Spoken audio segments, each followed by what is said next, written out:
Hello everybody, welcome back to my channel. So today I made this baguette plush as a DIY. I hope you love it. I just adore it. I found these little eyes in my little unit back there and I was like, I know what to make with this. So I've actually made a couple of small ones before, but I didn't like how they turned out. And I've had this idea in my head for like a long while to be able to make this into a plush.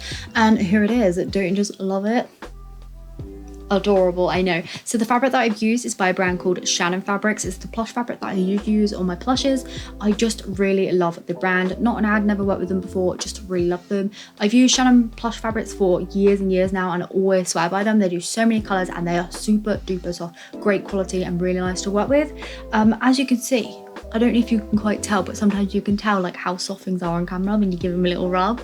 But yeah, here's the baguette. Absolutely love it. If you end up making this, then be sure to tag on Instagram. I'd love to save you on my stories, put you on my highlights, that sort of stuff. I do have a your DIY kind of tab thing going on over there and I would love to put you on it. So yeah, I made this DIY today. I do have a studio vlog come in over the weekend as well. So if you'd like to stay tuned for that, then make sure you are subscribed. And yeah, I'm just gonna get straight on into the tutorial and how I made this little baguette plush.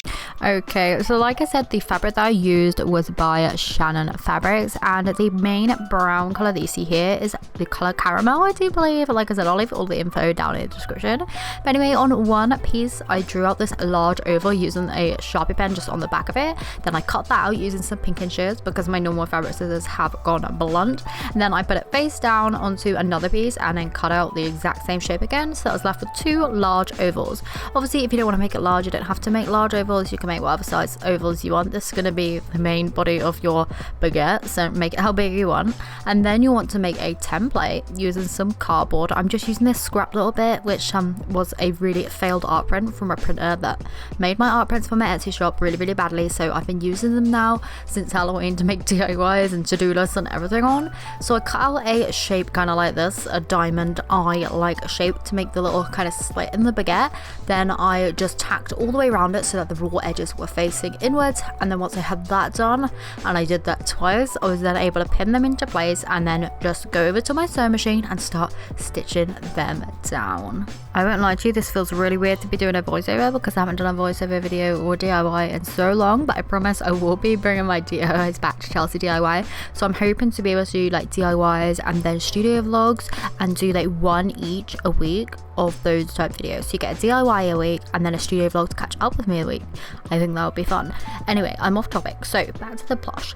I stitched it down and then I went in and I removed all the tacking kind of threads that I tacked those bits downwards to keep all the raw edges out. I kept them in whilst I sewed around because it kind of like kept them all nice and in place, and I was able to cut them out afterwards and it worked out perfectly. I then used the toy safety eyes, just inserted them in the top by cutting a little slit, posting the posts of the backs of the toy safety eyes through, as you can see here, attaching the washer to keep it in place. And then once that's secure, look at that, oh, two big eyes. So then I used some wool felt to make the mouth. I just cut that out into a semicircle, cut it, and I made it just the right size, stuck it in between the eyes, made sure it's the right size and everything like that, and I just kept kind of adjusting it. Then once I had that, I then cut another small semicircle out of a light pink coloured wool felt, cut that down, and then it made like this little kind of M shape so it looked like the mouth and the tongue on the face. I know. So then during the blush, I decided to use my Cricut. This was gifted to me. I've been using it for everything recently. I cut out two perfect circles using the fabric cutting mat and the rotary tool on the Cricut Maker. It cuts out felt. I know. I've been cutting out so much stuff with felt, as you can see, like all the colours of fibre on the actual like Cricut mat. I did not know that the Cricut Maker could cut felt and I was absolutely shocked. But yeah, this was gifted to me. I like to be completely transparent. It's not an ad. They haven't asked me to make this video or anything like that, but yeah, gifted, and I'm gonna say it's gifted every single time I use it because I like to be fully transparent here on my channel. You can obviously cut these with scissors as well, but I was lazy and I made the Cricut Maker cut them for me because just got them perfect. So I sewed down the mouth using a black thread, then went back in with the pink thread and sewed down the tongue on top. Then I sewed each of those pieces of blush either side of the eyes. This was really hard because the eyes were obviously in place and I probably should have done them last, but I wanted to line it up properly, and so yeah, they kept getting in the way, but it was okay, we made it in the end. I went back to my desk and then I placed the plush fabric with all the face and everything like that on, like that side down onto the right side of the other piece of plush fabric that I cut before so that they was right sides together, and then just stitched all the way around. I did pin it down and I left around about a 3 to 4 inch gap along one of the long edges. Once I had that all sewed and left that gap, I was then able to come over, cut off the excess fabric and then turn it the right sides around so that I had one kind of empty floaty sack of a baguette. This is the only way I can describe a baguette sack. That sounds so gross. But anyway, I then took some plush filling, toy stuffing, whatever you want to call it, polyfill, and I just stuffed up the shape entirely.